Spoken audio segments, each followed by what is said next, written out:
নিয়ে বিক্রি করতে যেও না।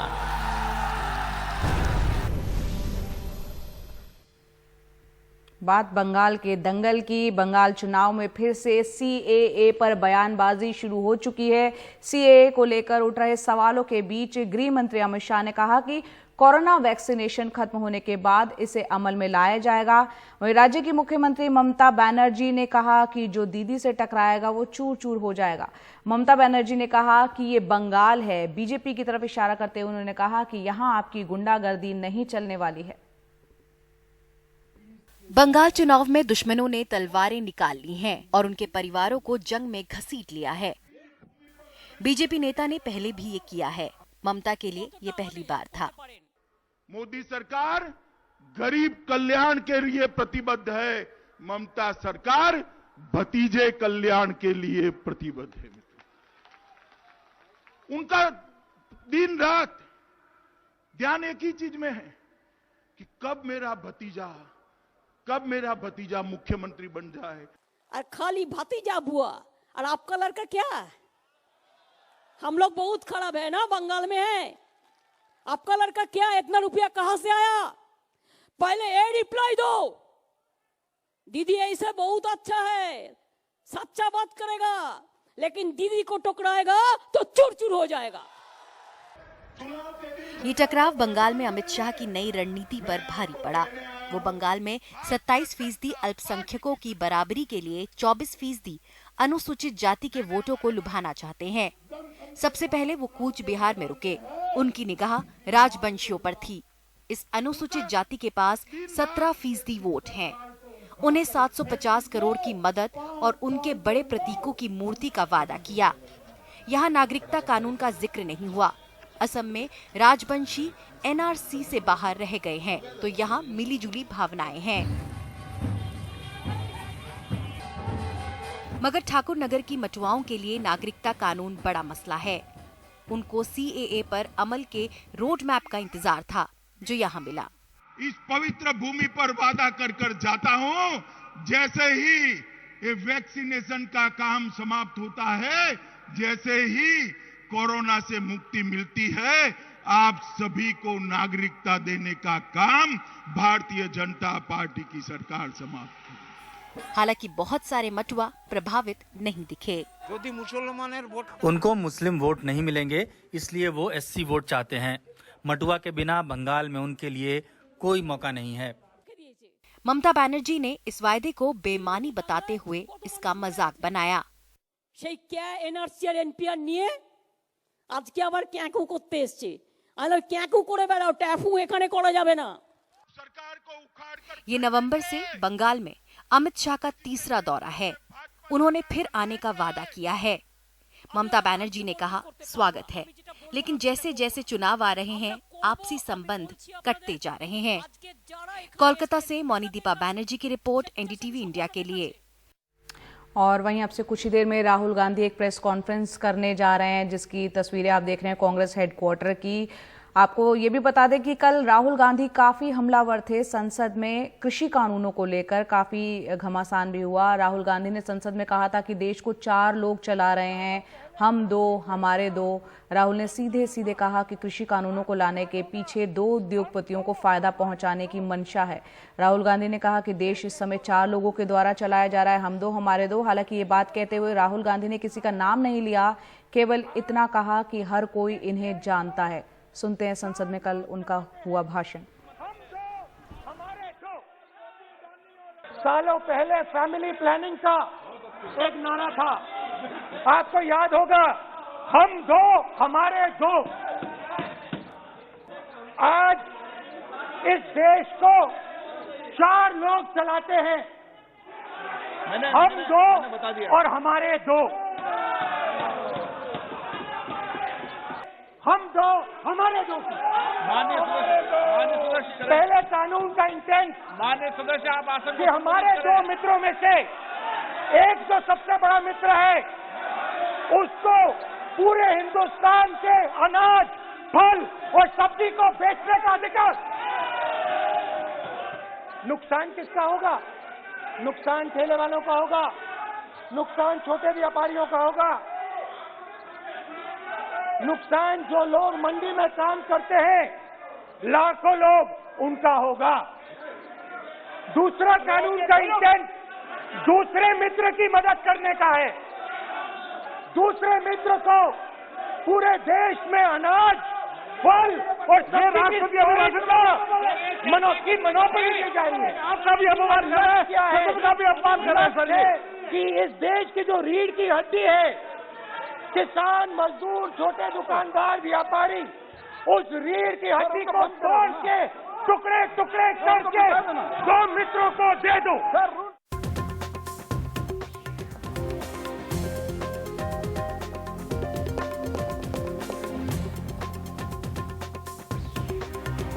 होने जा रही है। आप यहाँ पर देख सकते हैं रणदीप सुरजेवाला भी उनके साथ नजर आ रहे हैं। और नमस्कार साथियों, सुनते हैं इस प्रेस कॉन्फ्रेंस। राष्ट्रीय सुरक्षा के एक महत्वपूर्ण मुद्दे पर कांग्रेस के पूर्व अध्यक्ष और हमारे नेता श्री राहुल गांधी जी, पार्टी के संगठन महासचिव वेणुगोपाल जी, लोकसभा में पार्टी के नेता अधीर रंजन चौधरी जी आपके बीच में उपस्थित हैं। श्री राहुल गांधी जी अब आपसे अपनी बात कहेंगे। आदरणीय Rahul ji.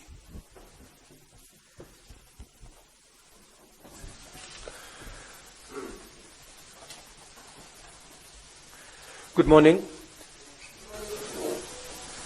Yesterday, the Defence Minister made a statement in both houses about the situation on the border in Ladakh with China.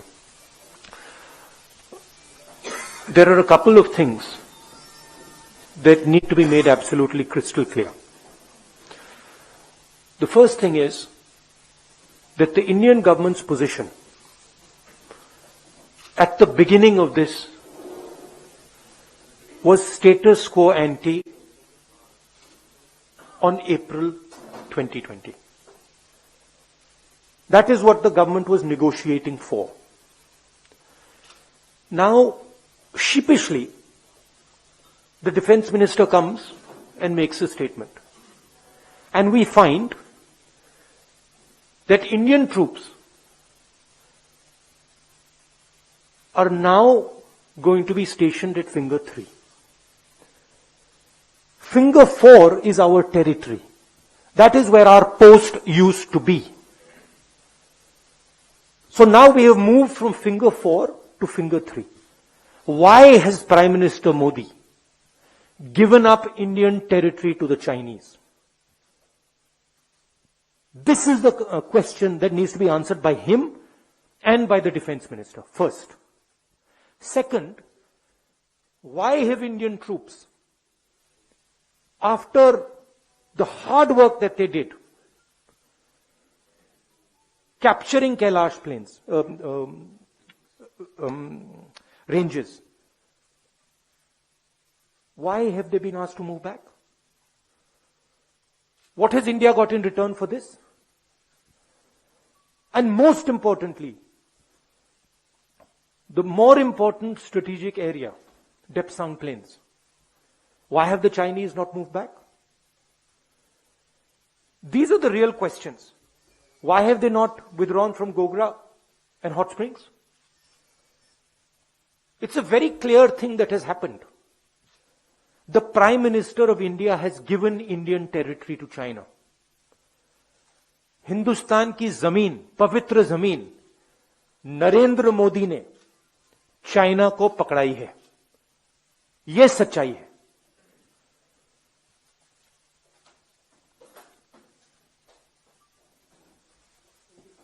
Hindi.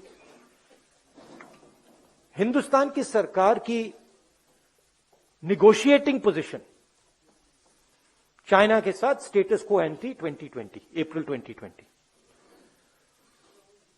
उसको सरकार भूल गई, उसको छोड़ दिया, उसको फेंक दिया। चाइना के सामने नरेंद्र मोदी ने अपना सिर झुका दिया, मत्था टेक दिया। हमारी जमीन फिंगर 4 तक है। नरेंद्र मोदी ने फिंगर 3 से फिंगर 4 की जमीन, जो हिंदुस्तान की पवित्र जमीन है, वो चाइना को पकड़ा दी है। यह पहली बात है। दूसरी बात, जो स्ट्रेटेजिक एरिया है डेप्सांग प्लेन्स का, जहां चाइना अंदर आया है, उसके बारे में एक शब्द नहीं बोला डिफेंस मिनिस्टर ने। वहां बैठे हुए हैं। गोगरा और हॉट स्प्रिंग्स के बारे में एक शब्द नहीं बोला, वहां बैठे हुए हैं। सच्चाई यह है कि हमारी जो पवित्र जमीन है नरेंद्र मोदी ने चाइना को दी है। यह सवाल है, इसका जवाब दें। अब आपके कोई सवाल हो पूछिए।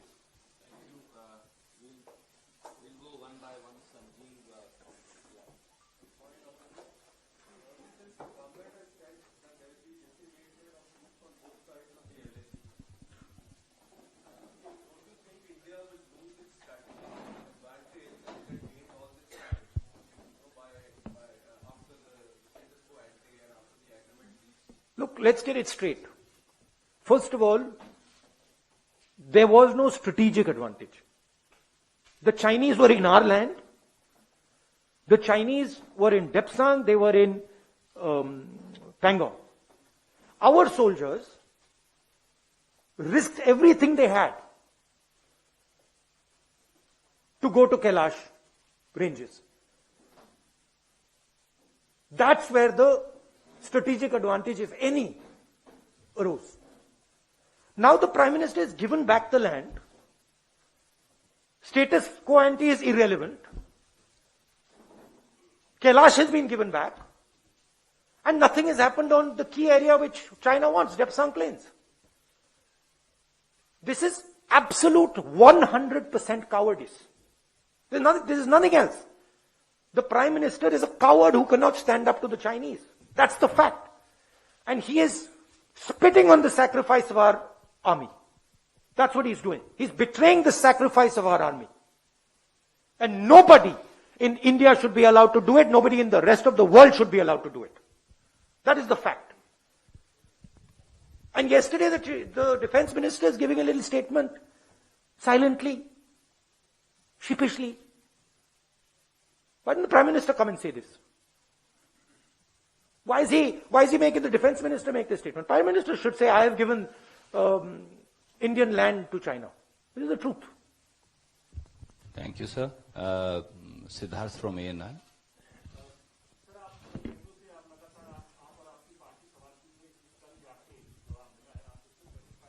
नहीं सॉरी, आप किस पे जवाब पूछ रहे हैं? मैं अभी जो बोला हूं, आपको लगता है सवाल मिला मुझे?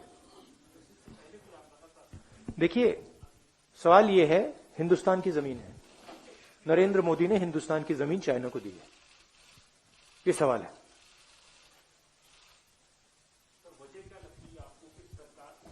वजह है कि नरेंद्र मोदी चाइना के सामने खड़ा नहीं हो पाया।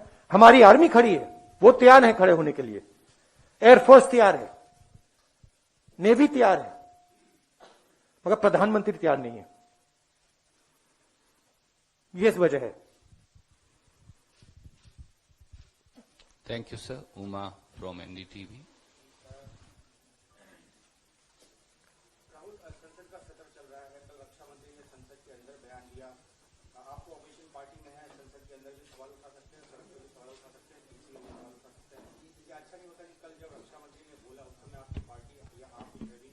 इंटरवीन करते, हमें इंटरवीन करने थोड़ी दिया। नहीं, हमें लोकसभा में we were not allowed in Lok Sabha to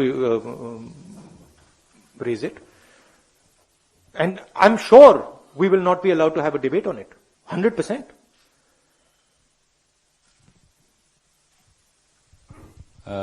Arun from TV18. रक्षा मंत्री ने जब अपना बयान दिया दोनों सदनों में, तो उन्होंने सिर्फ फॉरवर्ड एरिया से डिसएंगेजमेंट की बात करी। उन्होंने ये स्वीकार किया कि पैंगोंग लेक में जो पेट्रोलिंग को लेकर के और अन्य गतिविधियों को लेकर के अभी कोई समझौता नहीं हुआ, बहुत ही ऐसे इश्यूज हैं जो अंत दौर में अभी भी। इसका मतलब है कि बहुत ही पार्शियल सक्सेस मिली है। अगर बातचीत नहीं, सक्सेस का मतलब क्या? थोड़ा बहुत कम से कम एक दूसरे से पीछे गए। मैं आपके घर आया और आपने डिसएंगेजमेंट किया, आपने मुझे लिविंग रूम पकड़ा दिया बेडरूम पकड़ा दिया और आपके सफलता हो गई। कमाल की बात कर रहे हो। घर हमारा है, सफलता किस बात की? सफलता इस बात की हो सकती है कि प्रधानमंत्री जी चाइना के सामने झुक गए, वो सफलता है चाइना की, हिंदुस्तान की नहीं। बट वो हमारे घर के अंदर आए हैं, पूरी दुनिया कह रही है कि चाइना हमारे घर के अंदर आए हैं और हमने उनको अपना घर दे दिया। मेन चीज देखिए, पेट्रोलिंग की बात नहीं है, मेन चीज है कि हमारी जो भारत माता है वो फिंगर 4 तक थी। अब भारत माता का एक टुकड़ा चाइना के पास है और नरेंद्र मोदी ने भारत माता का टुकड़ा चाइना को पकड़ा दिया है। ये रियलिटी है। Last question. Okay sir. आशीष।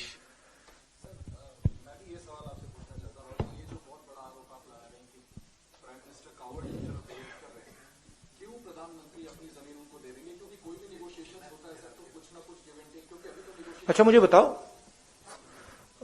गिव तो क्लियर है, गिव तो क्लियर है, फिंगर 3 से फिंगर 4 दे दिया। गिव क्लियर है कि डेप्संग में वो बैठे हैं। गिव क्लियर है कि वो गोगरा और हॉट स्प्रिंग में है। टेक बता दो। चुप हो गए? नहीं, टेक बताओ ना मुझे। आपने गिव टेक की बात की, मैंने गिव बोला, आप टेक बताओ। आप चुप हो गए क्योंकि टेक है ही नहीं, बस गिव है। तो रीजन क्लियर है, प्रधानमंत्री चाइना के सामने खड़े नहीं हो पाए।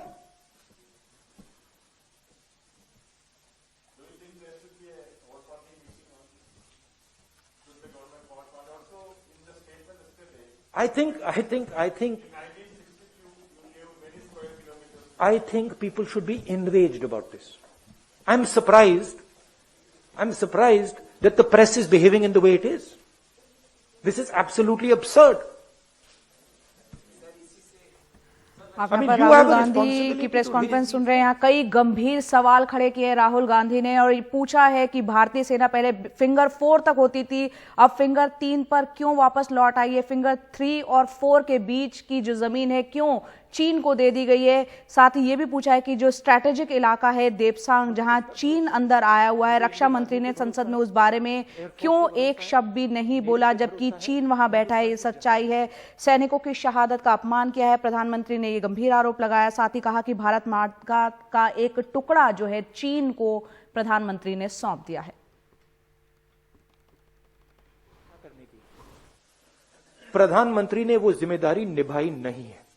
हमारी जमीन उन्होंने चाइना को दी है, ये रियलिटी है। अच्छा, आप मुझे, I have to go now to Rajasthan. I am saying that it is the responsibility of the Prime Minister to protect the territory of this country. The Prime Minister has ceded Indian territory to the Chinese. It is his responsibility to solve that problem. How he does it is his problem, not mine. Thank you.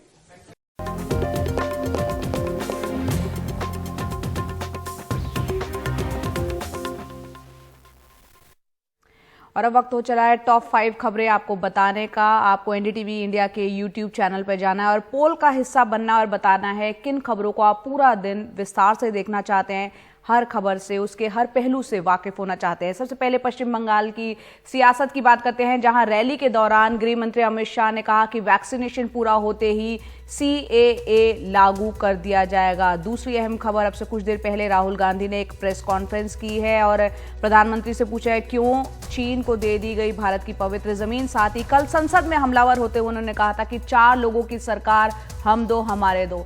तीसरी खबर है कि भारत में ban होगी हर तरह की निजी crypto currency. चौथी खबर बिहार से, जहां कोरोना जांच के नाम पर बड़ी धांधली हुई है, इंडियन एक्सप्रेस अखबार का दावा है। पांचवी और अंतिम खबर हवाई सफर को लेकर 30% तक महंगा हुआ घरेलू हवाई सफर।